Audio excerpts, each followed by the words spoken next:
Welcome back to the Shepherd's Pie, a slice of faith for our messy lives. I'm Tony Kolenc, a professor at Ave Maria School of Law, the father of 5 grown children, and the author of inspirational fiction for teens and adults.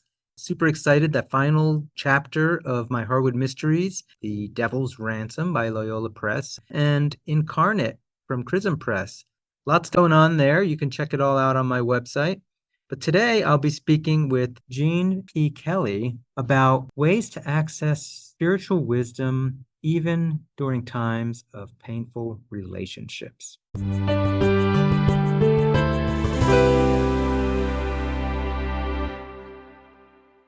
My guest today is Jean P. Kelly, the author of Less Helping Them, More Healing You.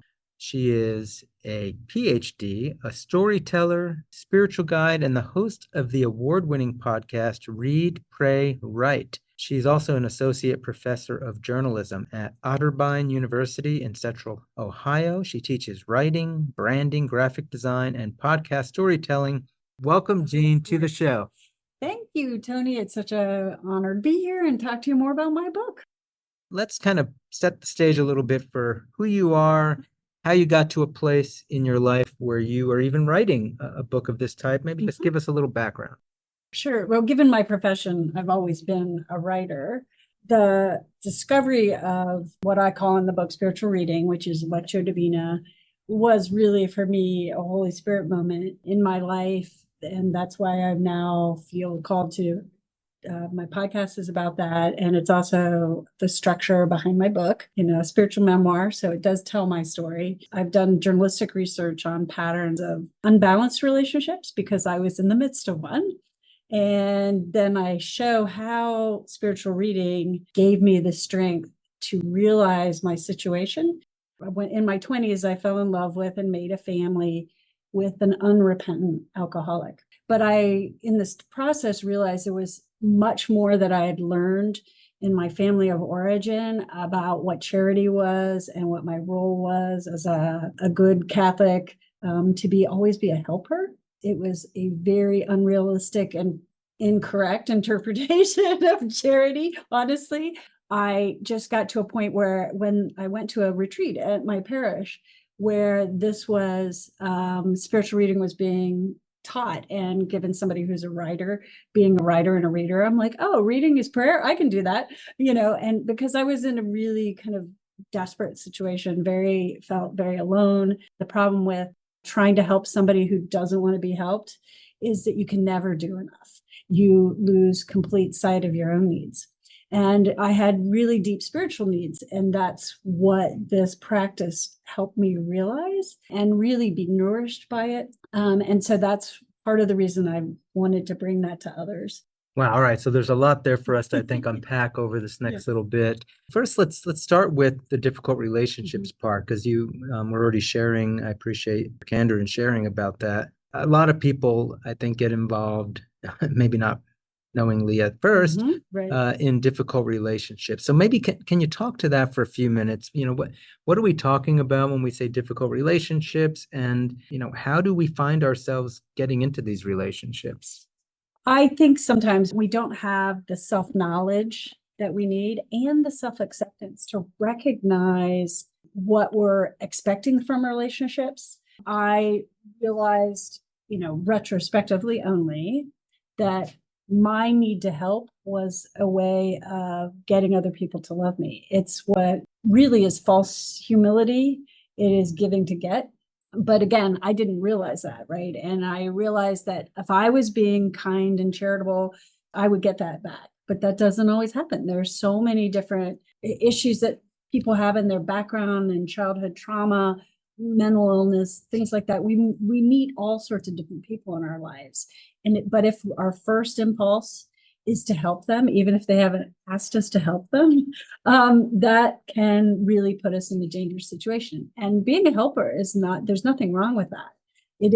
Charity is what we are taught, but it's when you are doing it to that extreme and when you're deriving your self-value from it. And I think that had a lot to do with why, and it wasn't just in marriage, but I talk about in the book, other relationships and the importance of I learned about establishing boundaries with other family members who were addicted. Very often in families where you don't recognize that being a helper, which is psychologists, psychiatrists call that being codependent, that you're going to be inclined to do that.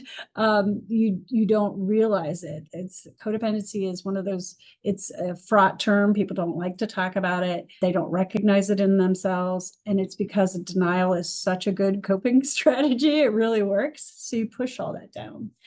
And that's what spiritual reading let me mine that out of myself. We are taught, especially as, Christians, to help others, to be charitable to others. When does somebody know that they've gone from just being a charitable helper to getting into one of those types of relationships? And why do they even call it codependency, by the way? Right. That's why the term's actually really disputed. That's why some people prefer calling them enmeshed or unbalanced. It's when you're always the giver and that other person it's not a balanced relationship. I think we often feel it's hard for us to not help because we feel like we're not caring enough, but there's so many ways to care for somebody. And one of those ways is to recognize and respect their own autonomy, that they are going to be, if they're adults, making choices for themselves, and that we cannot help them with everything, especially when they don't even ask us. Very often they're not asking us to help them. If you can get that perspective, and it's very, very difficult to have that perspective because these tend to be your closest relationships, your most loving, with parent to child or spouse. And it's very hard to kind of assert yourself once you've had these patterns, right? So what I like to talk about is that, or what I discovered is that the 4 steps of spiritual reading, I say, gave me the pace. They let me slow down my life, because when you're the fixer and you're always the responsible one, you're like on that gerbil wheel and you think, the more I do, the more people will love me. It also gave me the space to grow my own intellectual life, my own spiritual life, and start seeing things from a different perspective. And then, of course, the grace, or all the gifts of spiritual reading, which is to learn how to cultivate an openness. And that requires detachment. And that is the hardest thing for somebody to do who's a helper, which is to say, you know what? I'm going to let this happen without my direct intervention.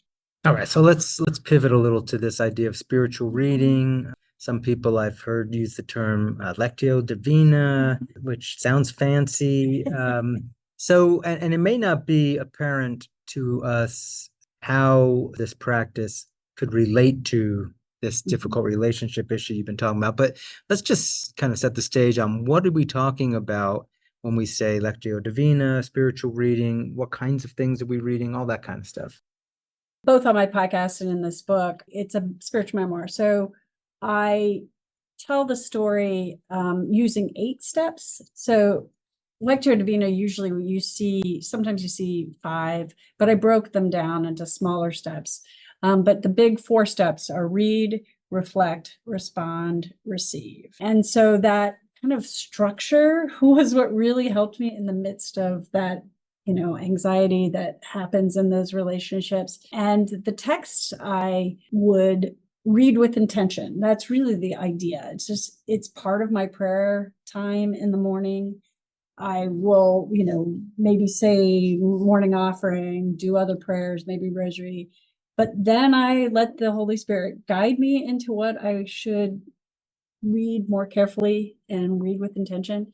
And so in the book, I've gotten used to, or since I've been doing the practice regularly for a long time, know how to sense a quickening, something that catches my consciousness in a different way, makes me pause and go, that's interesting. And then I know to go back to that. And so it can be music lyrics. It can be a poem that I have heard the poet's conversion story.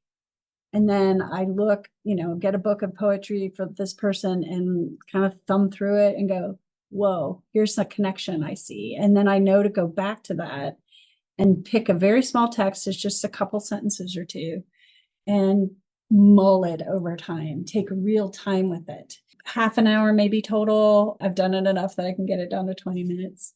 So the first step is the reading it. then you read it again. This is the traditional practice, to read it a second time and really just kind of see the words that shimmer to you, but you try not to draw conclusions right away. That's for me, what really calmed my anxiety, how quickly I would always want to fix things and jump to conclusions. You can't do that in this practice. You just kind of have that openness, and just because you want to listen to the voice of God and what this has meaning in your life. So you don't want to jump in and solve it. I got it, God. I know what this is telling me. No, you can't. And then that third step, the response step, can be all sorts of things. And the reason I call my podcast Read, Pray, Write, for me as a writer, often I'll journal in some way. Sometimes maybe it's really something coherent, or sometimes it's word association, it's a list, it's nothing, it's just words. It's trying to record my response. And sometimes I even write a prayer in that moment for what I need at that moment. I really believe that the text I choose, sometimes randomly in that way, is what I need in that moment in time. And then the probably the best part of Lectio Divina, but possibly the hardest, is that what I call receiving step. And that is that quiet stillness and listening without doing anything. So, and I'm going to ask you to expand on that in a little bit, but I'm interested in the texts that you're choosing, and how long are these texts? Like, do you put word counts on them? Like, maybe just talk a little bit to how you pick text, because when I've always heard this, it's always in the context of like you're reading something from scripture, right, and maybe the daily reading or whatever. So maybe just talk about that a little bit. Right. And again, because I believe the divine speaks to us in so many ways, what we're trying to do is to develop a attitude of openness and listening. So to be able to encounter a text, it's a broad definition of what a text is. There is been an ancient practice of visio divina. It might be something visual. It could be an artist's interpretation of scripture. There's an artist actually lives in my hometown who does modern day versions of the saints. She creates modern portraits of the saints, and they're like icons. So that's the tradition of praying with icons. And then sometimes even maybe if you have been spiritual journaling, you go back to something you wrote before and look at your own words, because your life can be a text. And I think, because really for me, the goal of especially trying to use spiritual reading as a way to understand difficult relationships is you're trying to understand yourself and your background, your self-knowledge, and then accept yourself for who you are, divinely made. And then, only then, are you really mature enough and ready to give yourself to others. So the text can be pretty short. There are a couple of sentences, and usually I read if it's a book or a novel, a poem, I'll read the entire offering the first time through, but then I narrow in. And so maybe, the passage that really struck me in some way, made me catch my breath, made me kind of like, or just sometimes it can actually be a painful something that the text tells you, right? That stops you and goes, ooh, you'll know it. That's the thing. If you're trusting your heart and your soul and God's participation in this prayer life with you, that's why, to me, it can be almost any text. So you mentioned that the hardest step might be that last one where you have to receive and be silent. Any tips for people who, we can all read and reflect, but that receiving in silence, any tips you've learned on how to do that successfully? Well, I think with anything, the more you practice you get, the better you become. And it's making that decision to carve out the 20 minutes or half an hour for the spiritual reading practice on a regular basis. And then that way you get better at contemplative practice. I can tell you, I very rarely get into deep contemplative state. And that's okay. That's what I want people to know, is that forgive yourself for that. It'll come, but it's not your doing. That's the whole message of spiritual reading, Lectio Divina. You can't make it happen. It is God's grace is given to you in that time. And all your job is to recognize it and to be a little more attuned to it. And then you'll learn it for the next time. You'll remember you were successful in a certain way. You'll see the benefits of a softened heart, because that's really the outcome. I realized that in this relationship, I was becoming as hardened as the people who were the difficult people. And this allowed me to step back a little bit and say, I will not let my heart harden. I will be open and available. And that's sometimes detachment that you have to cultivate. So yeah, let's make the connection now between the spiritual practice, what you call the transcendent gift of an ancient spiritual practice, really just, this Lectio Divina idea. Can you share how this kind of, even in your life and your relationship, brought you to a place where you feel like this is something that could be beneficial to people with difficult relationships? Well, I like to joke that I had no idea I needed this in my life. I thought I was doing a good job, keeping up the appearances, making everything work, right? Because I took all that responsibility on myself. So I like to say I wrote the book to help people who don't even know that they need help, who've not asked for help and don't realize they even, they don't need it. And so that's the very definition of extreme helping. I realize that. So that's my little disclaimer there.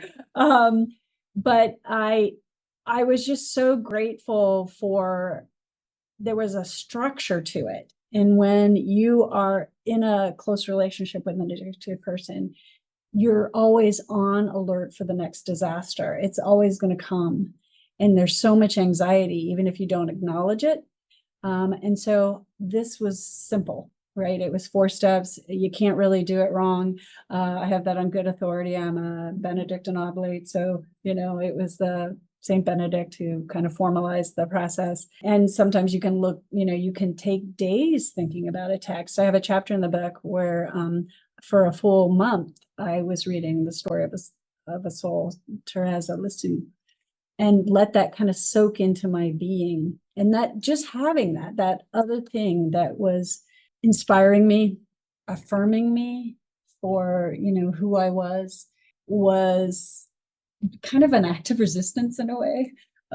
So I was glad to carve that out for myself. So I think because it's pretty simple and, you can't do it wrong, even if you're in the midst of a really desolate time or, an anxious time or a painful time, it's available to give you those gifts.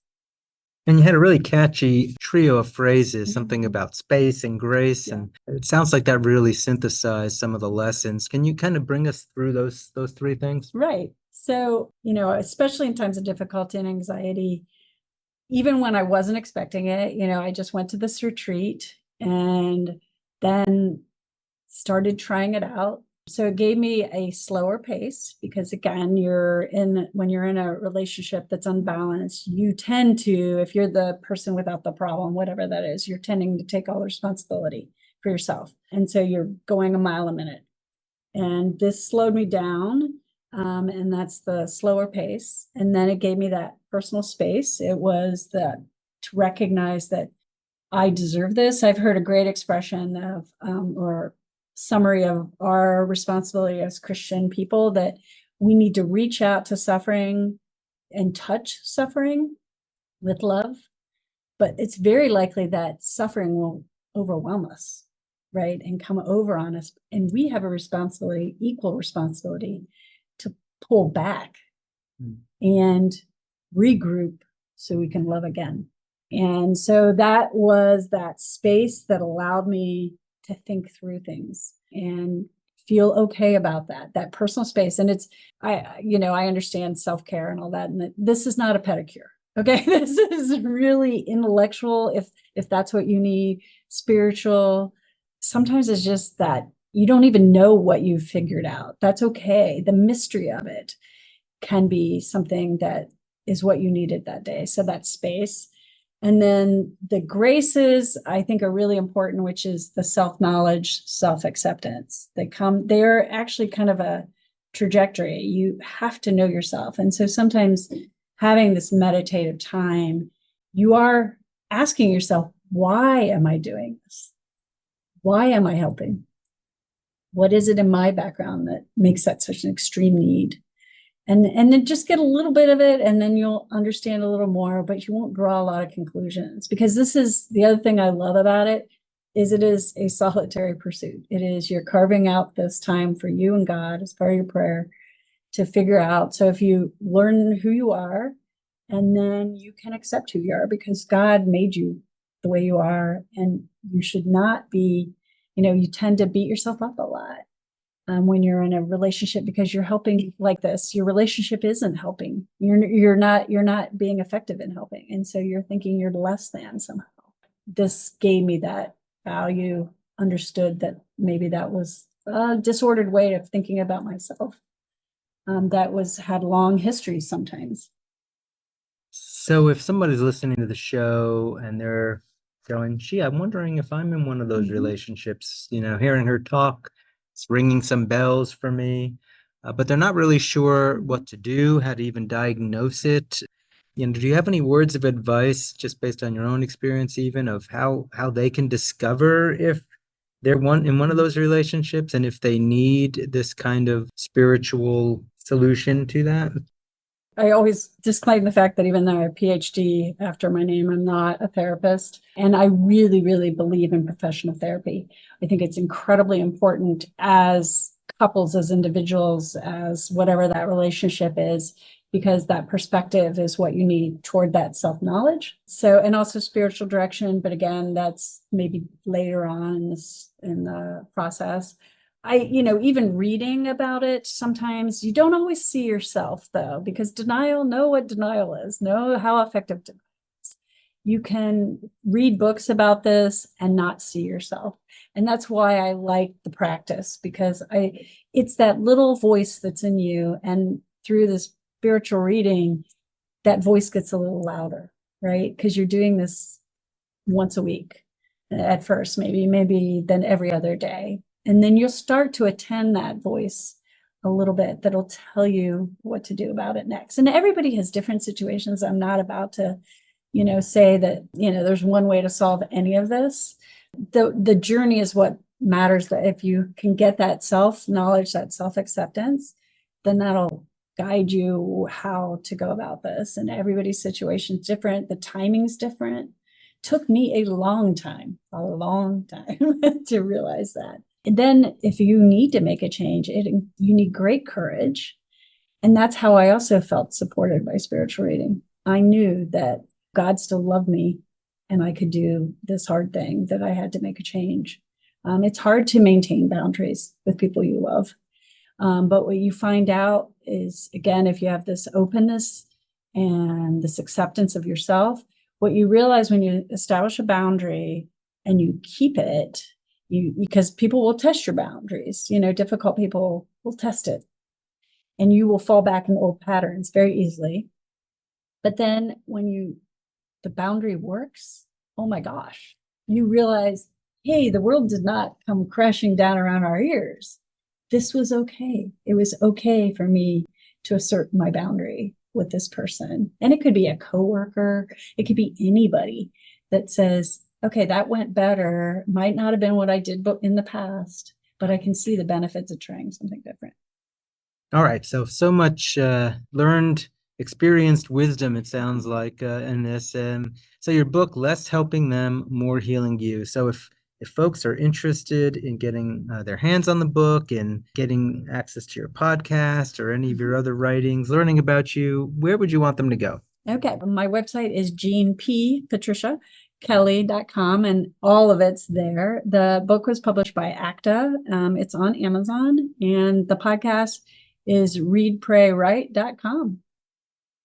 Well, Jean, it has been really great having you on the show and thinking through some of these issues and this really sort of unorthodox but yet totally orthodox way of really thinking about how to help cope with these difficult relationships through spiritual reading. It's just been great. I really appreciate having you on the show. I really appreciate your time, Tony, and access to your audience. I hope they found this helpful and inspirational.